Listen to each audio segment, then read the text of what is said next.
Welcome back to Theories of Knowledge, the first collaborative online course for arts and humanities doctoral students across Scotland, brought to you by the Scottish Graduate School for Arts and Humanities with support from the Arts and Humanities Research Council and the Scottish Funding Council.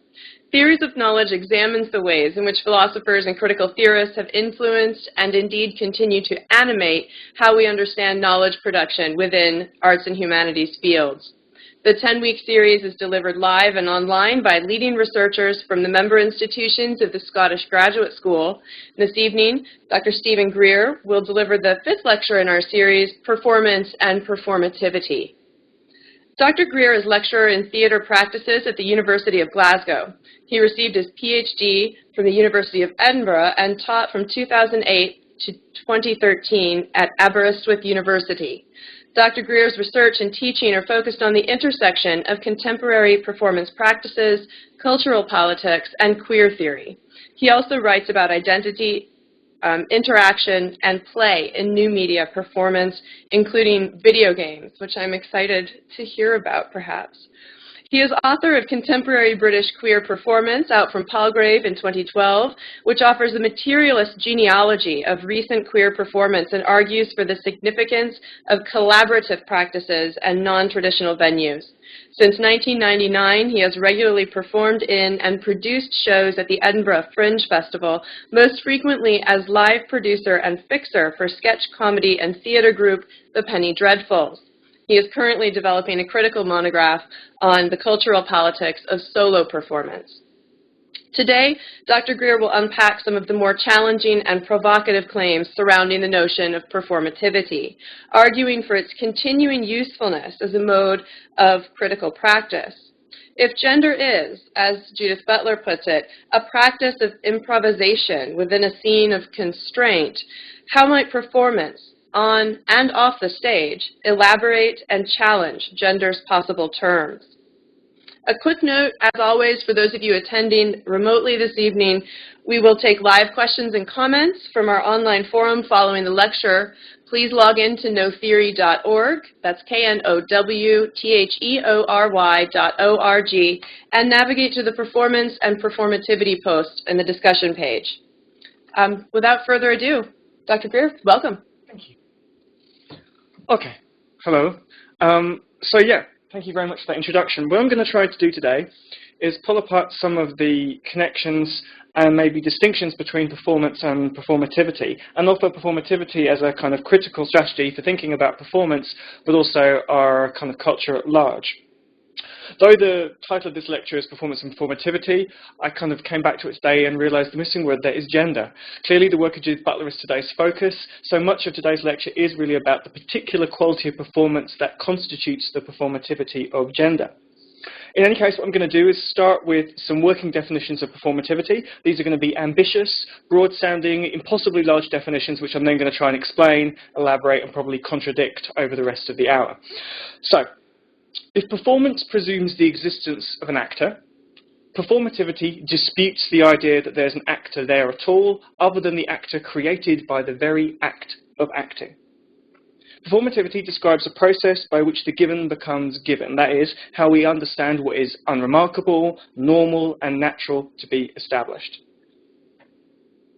Beginning with a few simple gestures, it describes how our social reality and our bodies, as we take them for granted, acquire and retain the quality of permanence, of becoming a permanent and neutral surface on which culture and which politics then seem to act.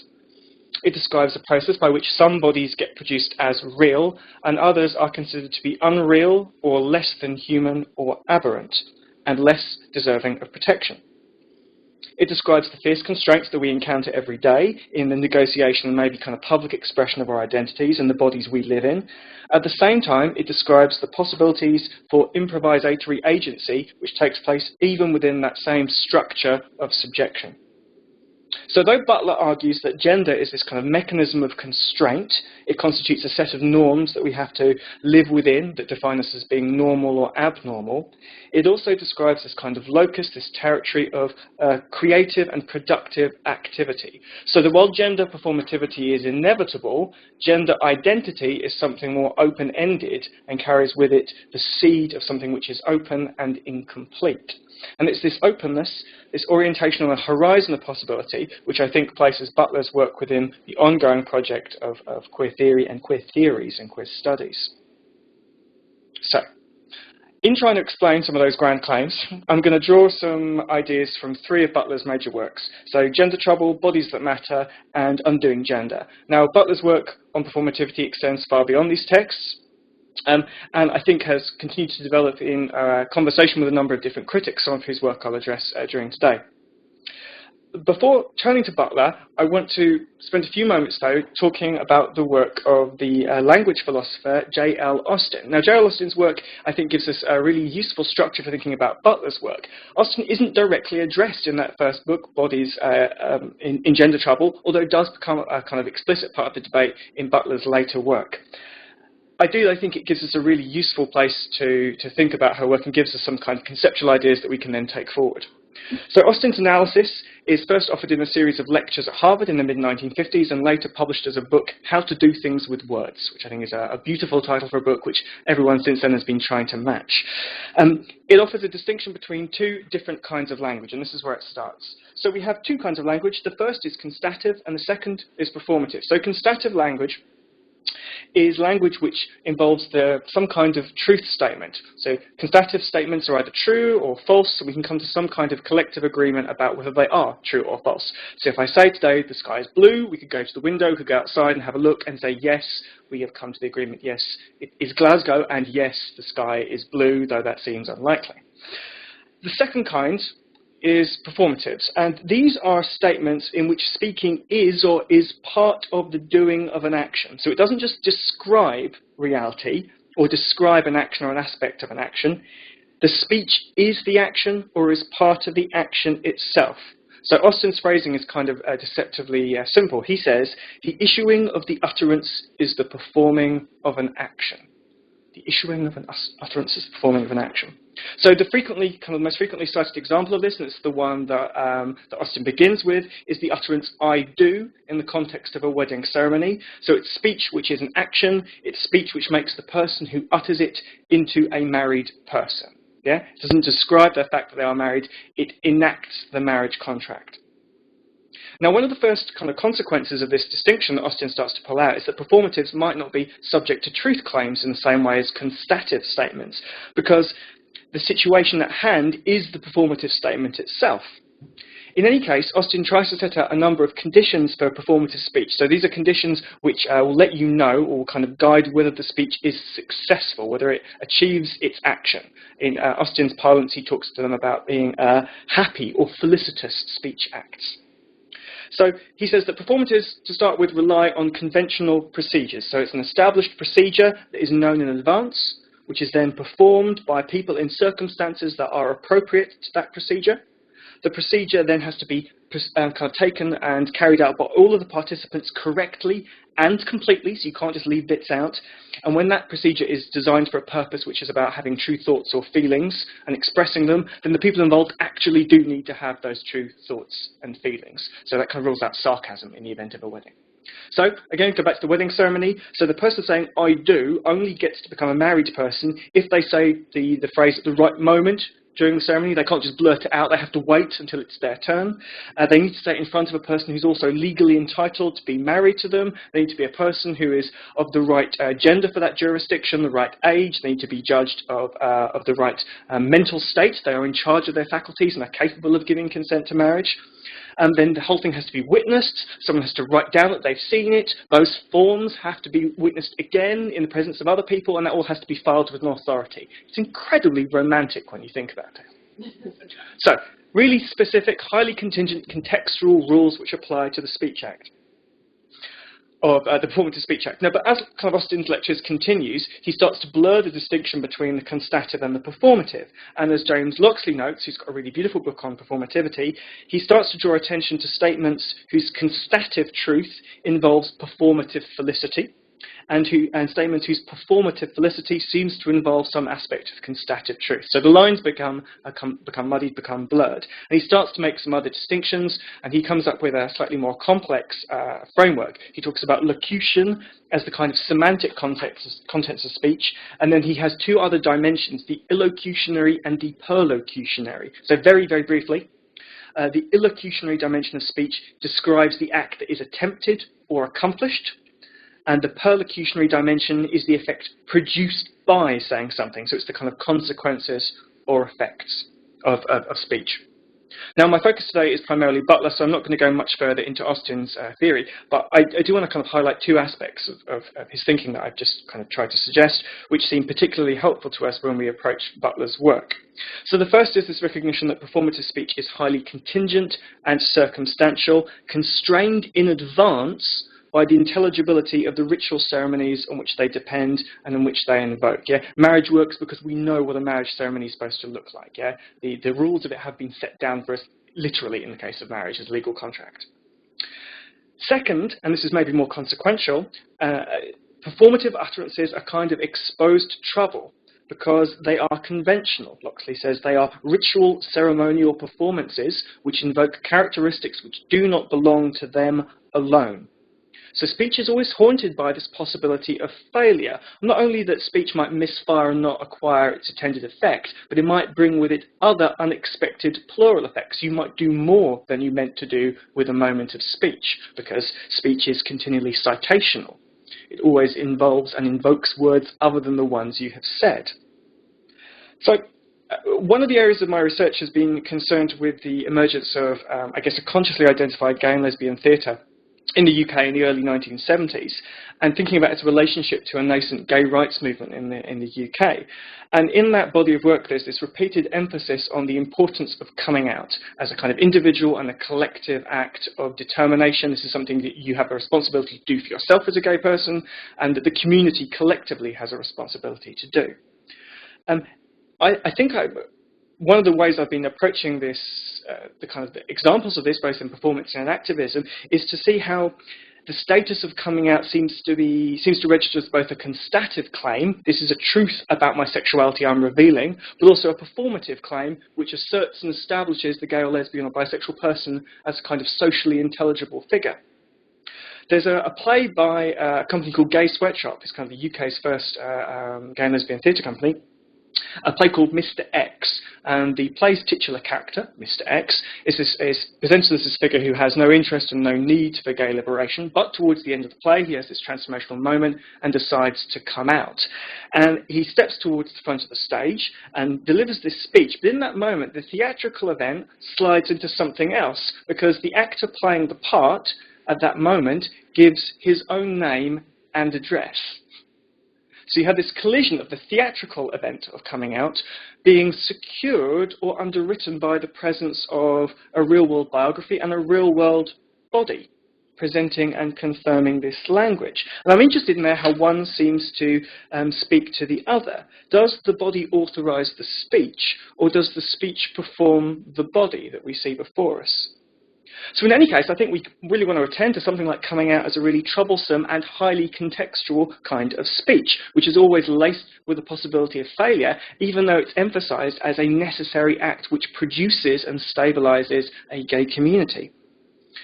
People may misheard the statement of coming out, though. They might mishear the statement of coming out. It might be misunderstood. It might be disbelieved. You might have the claim refused. People might think you're joking.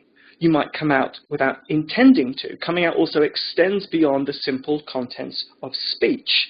So the theatre historian Alan Sinfield notes this advice that Noel Coward gives to Cecil Beaton in 1929 on looking or sounding queer. So it's advice on how to protect yourself. Quote, "I take ruthless stock of myself in the mirror before going out. A polo jumper or unfortunate tie exposes one to danger." We don't tend to think of coming out in terms of unfortunate ties. But there is something interesting about that, the unstable signification of the tie as an act of coming out. What are you performing with your choice of clothes today? Did I dress straight? Did I dress gay? Which are my gay trousers? One also might want to think about this, the stability of this kind of coming out act as a performative, which is a negotiation with the public sphere, with the social sphere. So maybe it's an attempt to kind of secure the terms of your identity against the precarity or the risk of suddenly being exposed. So you assert a form of self-determination, I name myself. But coming out still is a form of speech, a form of performance, which unfolds in time and space and doesn't necessarily leave a reliable trace. So the queer legal theorist Janet Halley observes that even the most forthright gay man or lesbian cannot come out once and for all in a single public disclosure. As she moves from one social setting to another, she'll have to come out afresh or acquiesce in assignment of her to a non-referential public identity. So in other words, you go into another room. Do you have to come out again in that room, or are you once more closeted if the default presumed setting is straightness? So if you were to come out, for example, during a public lecture being streamed to a certain number of institutions across Scotland, but the connection were to drop at one particular awkward moment, then suddenly we have an interesting example about how knowledge gets made and how knowledge gets circulated, and maybe about how speech gets recognised as knowledge at all. So in his discussion of speech acts, though, to go back to Austin briefly, he refers to the etiolation of speech. And this is a word which is normally kind of in botany, and it means to enfeeble or deprive of natural vigour. So it's kind of weakened speech. And the example he gives of this is theatrical speech, such as that, quote, a performative utterance will be in a peculiar way hollow or void as if said by an actor on the stage. I think that's like a 1-star review at best. But void and hollow speech is theatrical speech. I think, though, we might think about situations in which the hollowness of theatrical speech is intended or is a desirable outcome. So theatre scholar Helen Freshwater draws on Austen's Performative to read the dynamic of marriage equality protests led by the pressure group Outrage during the 1990s, and in particular the staging of mass queer weddings in Trafalgar Square in 1991. So Freshwater suggests it's the failure of these performances of marriage to enact actual marriages, which is the site of a kind of productive critique. It shows it's the selective recognition of certain relationships, certain people in certain contexts, which is unjust. So it's the failure there which is useful to us. Judith Butler's account of performativity, though, takes us beyond speech acts to address the materiality of the body and of the gendered body in ways I think have to challenge a number of what are commonsensical beliefs about both gender and sex. So, I'm going to move towards Butler's work, and this is really where I'll spend the rest of my time. And in the original preface to Gender Trouble, this book written in 1990, Butler positions her work as an intervention within the field of feminist politics at that moment, which attempts to trouble the dominance of a binary framework for thinking about gender.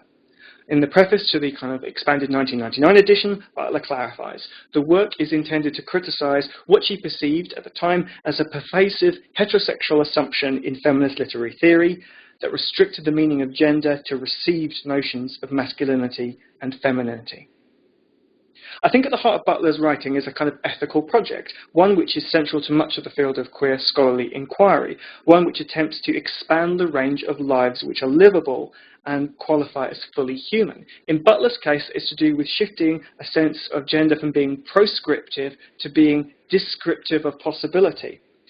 It's an ethical project, I think, which recognises that there are very serious and violent sanctions that can face subjects whose bodies and lives do not or cannot conform to presumed categories for gender. And it's the failure of our failure of our ability to approximate or fulfil those expectations which somehow speaks to our failure to be human. In any case, Gender Trouble begins in its challenge to the usefulness of an analytical distinction between sex and gender that emerges in second-wave feminist politics. So it's a distinction between notions of sex as referring to biology, the given material body on one hand, and gender as cultural beliefs and practices which apply to such bodies. So we're thinking about here the inflection between male-female and masculine-feminine.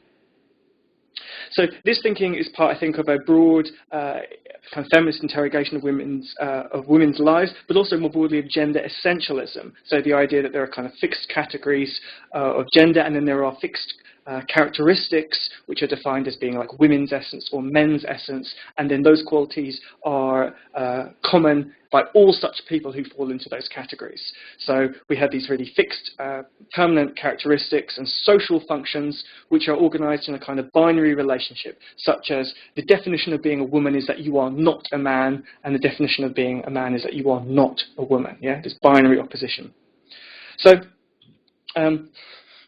we have, I think, a few kind of points of reference here as we kind of go outside of the frame maybe of Butler's work and think about the broader field of feminist scholarship.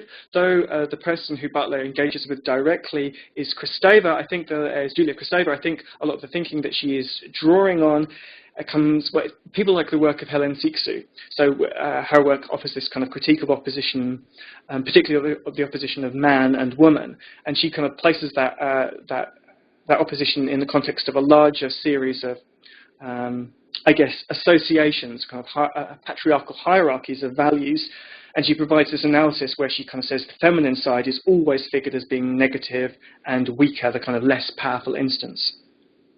In any case, while the distinction between sex and gender does allow us to kind of advance certain critiques, so it allows us to maybe challenge fixed and kind of homogenizing roles for men and women by recognizing that men can have conventionally feminine aspects and that women can have conventionally masculine qualities, that thinking only takes us so far. The problem with that thinking is that it still remains the kind of product and function of a binary system of thought, which ultimately still retains this opposition between male and female, and kind of assumes also this mimetic relationship between gender and sex. So it kind of retains as a kind of ghost of its procedure that there are still real men out there who look like real men. Yeah, there's this mimetic, the mimetic logic of the word is iconicity. Things look like what they are. So the radical proposal that Butler offers to us is that we might want to think about gender as the apparatus by which sex is produced. So gender is not merely the cultural interpretation of sex or the rules which apply to differently sexed bodies, but the discursive means through which sex is produced and established as the somehow pre-discursive neutral surface on which culture then later acts.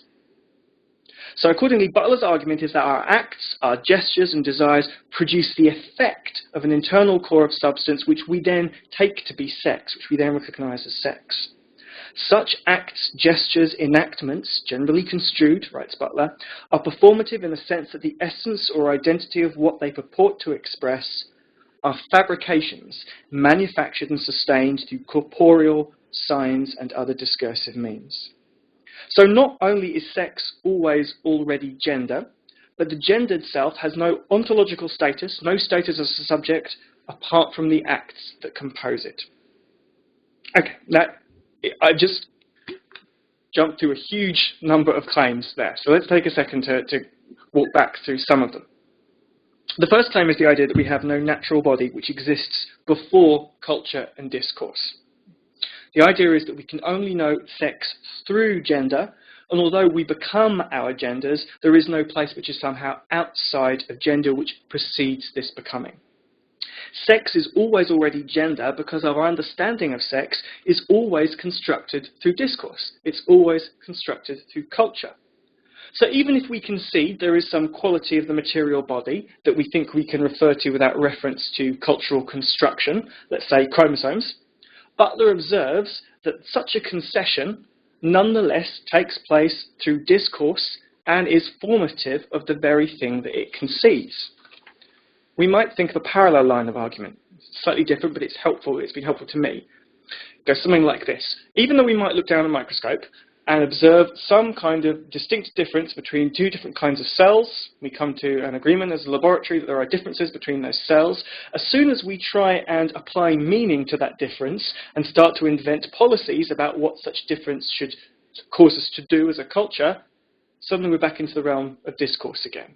As soon as we try and attribute meaning to that minimal difference, something else starts to happen, and we've shifted from a constative observation into a performative, discursive enactment of values. Now, in arguing that discourse is formative of the body, Butler does not claim that it originates, causes, or exhaustively composes the body. Rather, the point is that we don't have pure access to the body in a way that doesn't involve a discursive claim. So when it comes to the matter of bodies, the constative claim is always to some degree performative. So Butler's account doesn't erase the material body, but rather asks us to consider the processes and terms by which the body acquires its materiality, and maybe ask us to understand why some bodies are seemingly less material. Why do they fail the test of being properly male or properly female? Big quotation marks around those phrases. So if we describe performativity as a process by which the gendered subject is constructed, that construction is not a single act or a straightforwardly causal process. It is instead what she describes as a reiterative process. So it's something that takes place in and across time. Gender acquires its naturalized effect through the sedimentation of that process. It builds up in layers and stabilizes to produce the image of sex. Gender is perhaps a particular set of habits which we take on and we occupy on a daily basis. So if we've got the expression gender fluid to recognise people whose sense of gender is something other than categorically fixed, perhaps we can also invoke the phrase gender congealed to suggest the stickiness of our gender habits. I don't know why more people aren't using the phrase gender congealed. I think I've invented it. It's a very regrettable phrase, I'll admit. But it does give us some sense of the way in which, well, as I said, habit is sticky, the way it builds up through association, perhaps through proximity. Anyway, here's Butler again in what is perhaps one of the most often quoted sections from Gender Trouble. So she says, gender ought not to be construed as a stable identity or a locus of identity from which various acts follow. Rather, gender is an identity tenuously constituted in time, instituted in an exterior space through a stylized repetition of acts. The effect of gender is produced through the stylization of the body and hence must be understood as the mundane way in which bodily gestures, movements and styles of various kinds constitute the illusion of an abiding gendered self. So I've kind of pulled out there, added this emphasis, with this temporal quality of what Butler's trying to draw out, that the body is not a given inert thing, it's something which is done.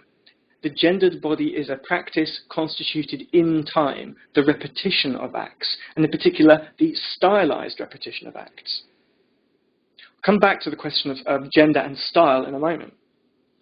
Now, this account of performativity has sometimes been read to suggest a kind of open-ended and wholly improvisational quality to gender, so that I can be whatever I choose to perform, and that I can stop or start my gender performances and have whichever gender I choose simply by exerting control over my kind of social presence, my social presentation.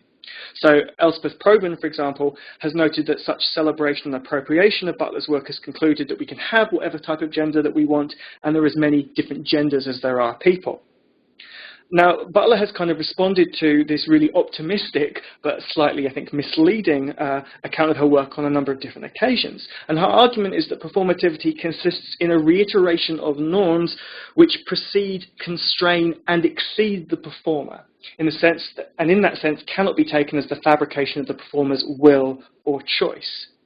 In other words, it's not a matter of free will or self-determination, because we're dealing with a kind of a cultural apparatus which is there before us, before we are born.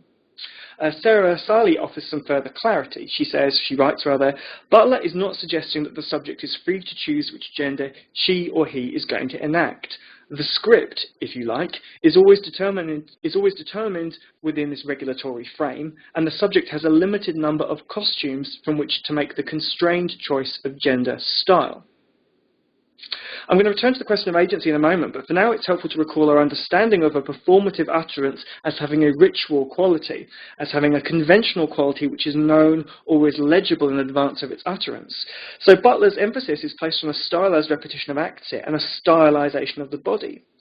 Understood in this way, gender appears as an effect of citations or corporeal quotations of the standards for gender which come before us, which are already in cultural circulation before we are born, before our embodiment of them, before we are taught them, before we internalize them. We can recognize them easily at any given moment. We can think of these standards as norms, both in the sense of these kind of culturally and historically specific rules about what it is to be male or to be female, but also standards for normalization which govern our very social intelligibility as subjects. So here, following maybe Foucault, we have a sense of sex as a regulatory ideal, a kind of organizing principle for our performance of gender. So this is something we are always trying to reach. We are always trying to attain being male or being female, but we always fall short because it is an ideal. At the beginning of this talk, I suggested that I was interested in performativity as a strategy for reading about performance. Reading performance. I'm equally interested, if not more interested, in exploring how performance might inform theory and push back against it, how the material specificity of performance might inform our understanding of this really contingent quality of performativity as it appears in Butler's account. So an example. There's a play, John Tiffany's production of Blackwatch, played by Gregory Burke, staged by National Theatre Scotland. It's toured internationally. Some of you may have seen it at one point or another. It's a play which is based on interviews conducted by Burke with former soldiers who served in Iraq, and the play kind of attempts to tell the story of the conflict and of the history of the legendary kind of Blackwatch regiment in the War on Terror through the eyes of the men on the ground of the conflict. So there's a sequence in about the first third of the play in which the play's central character, Cammy, narrates the history of the regiment through Culloden, the American War of Independence, through the Boer War, the First and Second World Wars, up to Iraq. And as he speaks, a red carpet is pulled out across the stage, and the other soldiers begin to maneuver him in and out of the distinctive uniforms of the regiment's history. But the history of military masculinity that unfolds, staged, as you can see there on as though on a catwalk of a fashion show, involves more than just the dressing of costume. It involves a particular stylized performance of a body, the drilling and maneuvering of a body which seems to be producing the body as a thing capable of fulfilling a particular purpose. The male masculine military body is being made. Burke's script notes, they resemble a squad assembling and disassembling a military cannon. Gender emerges as something which is done rather than which one merely has, something which has a history that extends beyond the persistence of our individual bodies, but also perhaps requires our bodies in order to be sustained and continued through the present moment. Yet gender is something which we do rather than something which we have. The terms of that doing are not exclusively in our hands either. In Blackwatch, figuratively, literally, it's in the hands of others. The performativity of gender has an eluctably social dimension. Butler suggests one does not do one's gender alone. One is always doing with or for another, even if the other is only imaginary. Another example of a different kind of performance. Rosanna Cade's work, Walking Holding. So this is an experiential work which takes place outside of theatre venues and takes place in the streets, and it involves one audience member at a time, walking through the city, holding hands with a range of different people through a carefully designed route. So the performers or hand holders within the piece are intended to reflect a range of different people with different genders, sexualities, ages and races, disabled and non-disabled people. Initially staged in Glasgow, Cade has taken the work around the UK and Europe, and it's been to Hong Kong, and I think it's touring again. It will be staged again this summer. So my experience of the work, I was taken onto the busy main concourse of Glasgow Central Station. I was told to shut my eyes for 10 seconds, and then when my eyes were open again, everything that happened would be the performance. So I did as I was told, and a kind of pleasant-looking older woman walked up to me, and I said, "Would you like to take my hand and we can take a walk together?" And I did. And we walked, and we talked. She said we can walk in silence if we want to, but we did chat. I can't remember what we talked about. But as we passed a shop window, and it was a shop selling men's formal wear, which I remember because there was a man in a shop dummy with a man in a kilt, we stopped and we looked at the clothes in the window, and we looked at our reflection in the window, and then we could also see what other people saw of us as they were walking by in the street. And we had this lovely moment of being able to see the various different versions. I was trying to work out what we looked like.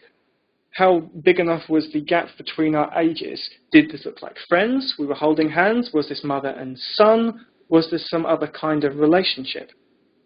After a short distance of conversation, I was passed to another person, as though in a relay race, this time to a very tall English drag queen, and the pace of our walking changed because cobbled streets are not kind to high-heel boots. I was passed to another person and to another person until I finished the work walking through a shopping centre with an older man, older than my father, slightly frail, and needing some support to walk with confidence. So though the work is really about a discovery of intimacy with strangers in public spaces, an encounter with people who may be like or unlike yourself, it also seems to be about how one's social presentation might shift in proximity and attachment to other bodies and may be transformed by that proximity.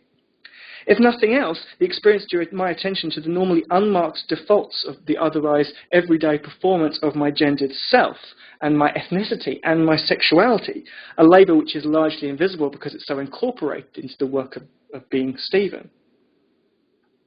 Let's return to an earlier point in the argument, though. So to argue that the gendered body is performative is to assert that it has no ontological status apart from the various acts which constitute its reality. So the idea that there is no doer behind the deed, the person who does the performance is the performance. When we make that argument, it's not the same as arguing that a subject is wholly determined by the act of performance, where determination forecloses the possibility of agency. Butler observes that performative practices are not founding acts in the sense of creating a subject once and for all, but are instead a form of regulated process, a form of repetition and reiteration, as I've suggested, in which we perform these terms which give us these culturally intelligible terms for gender over and over again. So we don't do being male or female once, we do it over and over again, partly because we're compelled to perform it over and over again, because we know we face sanctions when we do not approximate the norms of gender which are expected of us. It's in that structure of repetition, though, that the possibility for agency appears. So I suggested that we might think about sex as a regulatory ideal, something which we might only approximate. And it's because that we always fail at it that a space of agency opens up. So to the extent that gender involves the citation of an ideal, which we cannot wholly embody, gender is always constituted in failure, and in that failure we have the possibility of doing something other than gender in its most normative instance. I'll try and explain that a bit. Moyer-Lloyd suggests that Butler's claim on the possibility of agency involves three linked claims. First, that one can never embody the ideal of male or female, and thus gender is constituted by and through failure. Second, that the repetition that constitutes gender is always representation with a difference. You always never quite hit the mark, and you never repeat yourself, and therefore gender is always inherently unstable and incomplete. And that the necessity of the repetition creates a space for transformation. So while gendering is a compulsory practice, it's an assignment that is never quite carried out to expectation. Though individual agency might be limited to forms of improvisation within a scene of constraint, this circuitous path of citation, repetition, and reiteration demonstrates a kind of integral failure in that mechanism. Butler argues, norms are continually haunted by their own inefficacy, hence the anxious repeated attempts to install and augment their jurisdiction. What Butler is arguing then is that we might understand the dependency of norms on reiterative processes as a function of their inefficacy, their weakness. They are not established singularly, once and for all. They are not permanent truths, but have to be repeatedly renewed. And that dependency on reiteration suddenly describes a weakness in the norm that might be occupied and exploited to alternative ends. Such a practice of resignification describes a form of agency which is not wholly voluntary, though. It's a form of agency which is implicated in the relationships of power that it's trying to contest, but it's not reducible to the terms of that power. That's an abstract thought, though. What might the working of a weakness in the norm look like? So we turn, as all performance studies lectures eventually must, to the question of drag. So, Butler first turns to consider the possibilities of drag. In Gender Trouble, she draws on the work of anthropologist Esther Newton, who has a study of female impersonation, this beautiful book called Mother Camp. And what Butler suggests is that drag offers an imitation of gender that exposes the structure of gender as imitation. So drag cites gender norms in a way which exposes their citational status. In the words of David Ruffalo, drag is a notable example of how identity is a parody. It is not a copy of an original, but a copy of the illusion of an original. Drag is a copy of a copy. How does drag work this magical effect? It does so, Butler suggests, by drawing our attention to three dissonant dimensions of our significant corporeal presence. The difference between our anatomical sex, I'll say that again. It does so by drawing our attention to the dissonant relationship between three contingent dimensions of the drag performer: anatomical sex, gender identity, and gender performance. So as much as drag might work to produce a coherent picture, and this is maybe where we have a problem with drag, that it seeks to approximate a potentially misogynistic ideal of femininity, the distinctiveness of the aspects that it's trying to pull together demonstrates this false process of naturalization. In other words, the cross-matching of an anatomy, a gender, and a gender performance draws our attention to the aspects of, let's say, femininity, which are normally taken to be the natural expressions of womanliness, and suddenly we get to see them afresh as performance. Drag dramatizes the cultural mechanism by which sex and gender are made to appear unified. In imitating gender, drag implicitly reveals the imitative structure of gender itself, as well as its contingency. Now, not all drag might accomplish this effect, and Butler returns to explaining Bodies That Matter. The drag is not an exemplary example of performativity, only one possible example. So Butler's discussion through Bodies That Matter, I think, is also focused on a very particular kind of drag in a very particular context. So she reads the documentary Paris is Burning, which is concerned with drag balls in New York City, which are staged and attended primarily by African American and Latino men.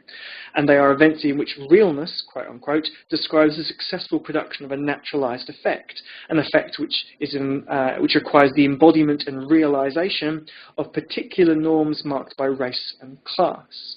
This is, I think, one of the significant developments of Butler's argument in Bodies That Matter, is that she tries to address how regulatory regimes beyond normative heterosexuality might shape and regulate the subject.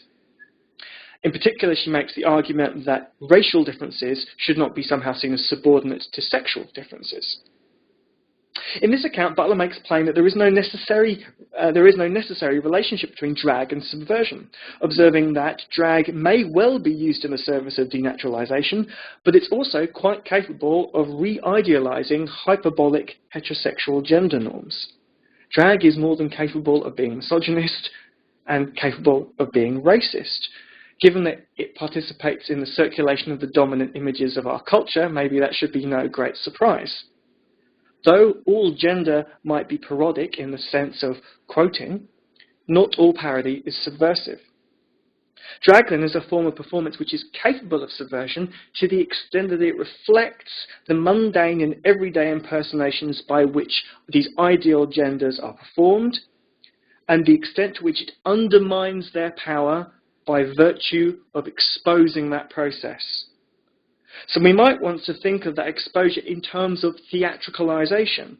So an exposure which draws attention to an act's quality as an act. Drag may also be useful to an understanding of performativity, though, because it is a site of ambivalence, one which Butler suggests reflects the more general situation of being implicated in the regimes with which one is constituted, and the degree to which we are kind of implicated in regimes of power we might very much want to critique or resist. We cannot simply stop doing gender, not at least without significant consequences, and consequences which might constitute violence to ourselves. So we're kind of caught in the trap, and that drag presents a heightened rendition of that caughtness, that trapness. There are, though, other problems which remain. The act of kind of crossing gender, from going from masculine to feminine, or across sexuality from straight to gay, may well operate by first kind of accepting the coherence and validity of those categories in the first place as the basis of an account of identity. We might also want to think about the problematic structure of parody as quotation. So we know when something is parodied because we are familiar with the original, yeah? That you don't recognize a parody unless you know there's something being poked fun at. So in order for a parody to work, you need to retain and invoke the idea of an original. So parody might actually have something other than its intended effect. It might work in the exact opposite direction to the one that might be radical. So, I mean, I think the other note there is that subversive parodies might well easily be reincorporated and, I guess, domesticated as forms of entertainment. And there are frequently forms of entertainment which reinforce rather than challenge the distinctions between male and female or between straight and gay. So, I mean, the two examples in my head, quite different examples, which speak to British and American traditions, to think about the normative qualities of a thing like Mrs. Brown's Boys. A BBC sitcom with a central character is a drag performance. A man presenting himself as an old woman. We might also think about the very distinct and different normative politics of a show like RuPaul's Drag Race, which in many respects is radical, but also has its own very strict rules about which forms of drag are celebrated and which are not. So, a route through and beyond such reasoning, though, might be offered by the work of Jose Esteban Munez, and his writing cuts across issues of sexuality, race, and queerness. And he tries to argue that there are, I guess, forms of performativity that might go beyond individualistic rebellion and to open up, I guess, spaces for social transformation. And he proposes a strategy of what he calls disidentification. And this operates as a mode of recycling and rethinking established meanings. It's a process which, quote, scrambles and restructures the encoded message of a cultural text in a fashion that both exposes the message's universalizing and exclusionary machinations and recircuits its workings to account for, include, and empower minority identities and identifications. I'm really interested in Munez's account because it describes a form of performativity which involves the incorporation rather than simple resistance or rejection of dominant cultural forms. So it takes them on, it takes on these toxic elements of our culture in order to challenge and rework and rewrite their closed terms. It's a process that recognizes perhaps that we are attached to some of those toxic elements of our culture and that stopping doing them isn't an option because they're part of how we're built. They're part of how we get up and function every day. So up until this point, my account Performativity has emphasized what might be called its paranoid capacities. That is, following the work of E. Sedgwick, a form of critique which places its faith in the exposure of hidden patterns of hegemonic social relationships, and a process which turns on the enlightenment of an audience who were previously unaware of these hidden meanings. Munez's work is valuable because it suggests the reparative potential of performativity, a means of discovering and creating new communities of identification, resistance, survival, and, I think, pleasure. Okay, I'm going to move towards the end. So Butler is a prolific writer, and I really only broached the surface of her work on performativity. I would strongly recommend Excitable Speech, her work on hate speech, as well as Precarious Life and Frames of War as works which kind of articulate and expand different elements of her thinking in different contexts. One of the more expansive dimensions in Butler's thinking has, I think, been in relationship to claims on universality, or the idea of universality. So as she observes in the extended preface to the most recent version of Gender Trouble, she initially conceives of universality in kind of exclusively negative or exclusionary terms. In more recent writing, though, she considers how the assertion of universality might be performative in the sense of conjuring a reality that does not yet exist. So it's a future-oriented labour which is directed towards an open-ended category for what might constitute human existence. And again, this seems to run in close concert with various other queer thinkers, particularly Munez, who frames kind of queerness as an ideality, something which is on the horizon. There's a great appeal to that idea, but it's also, for me, slightly problematic, particularly if you are attempting to be queer here and now. The horizon is always in the distance. Butler's ongoing engagement with the call for civil rights for trans and non-binary gender people is also a kind of further and significant element of her work, and one in which she has addressed certain misconceptions of her writing, particularly the idea that arguing for the constructedness of gender might be to claim that certain genders are not real and therefore invalid. So I can really strongly recommend the interview with a trans advocate, which I think there's a link to on the reading list for this, or the suggested reading for this lecture, in which Butler asserts that the distinction between having a having a sense of one's gender as either fixed or fluid is actually far less important than the ability to live out that sense of one's gender without discrimination, without harassment, without injury, without criminalisation, and with full institutional and community support. A few final thoughts. Mick Mangan, another theatre scholar, observes that social performativity and theatrical performance may be congruent, they may be related, and they may resemble each other, but they are not identical. He writes, evidence from past plays and performances has a complex and problematic status. It exists not as raw socio-historical documentation or data, but as the trace of a performed moment which was itself part of the complex dialectic between the real and the imaginary. Given Butler's arguments, we might dispute that we have any access to any kind of raw data at all on terms which are not already embedded in discourse. Nonetheless, Mangan continues, the stage operates as a separate space, subject to its own laws, and also as an extension of the everyday. It is a place where the performances of everyday life are themselves re-performed and, in the process, changed. It embodies a defined set of cultural practices which are marked off from everyday social reality, while claiming, at the same time, important forms of continuities between theatrical representations and that everyday reality. I think we might particularly see this tension at work in forms of socially and politically engaged performance that draws on documentary and verbatim material in the attempt to give the voice to the voiceless, in the attempt to challenge existing histories by contributing new ones, or in the attempt to reopen and restage old trials in pursuit of newer, better justice. Though such works often make a claim on the presence of authentic testimony, they also draw attention to the ways in which such speech must be theatricalized and interpolated within particular cultural conventions for it to be recognized as testimony, that is, for it to stand as capable of witness to something more than itself. In simple terms, we need the artifice of the stage to persuade us that something is real. Thinking about performance and performativity then involves the attempt to come to terms with this paradox and maybe other paradoxes running alongside it, and also find ways to exploit that thinking in ways that might open up new fields of knowledge about what it is to be human. The terms of that exploitation, though, the terms of that subversive opportunity, cannot be easily anticipated or determined in advance, and might therefore themselves might need to be continually open to the possibility of transformation. I'll stop there. Thank you.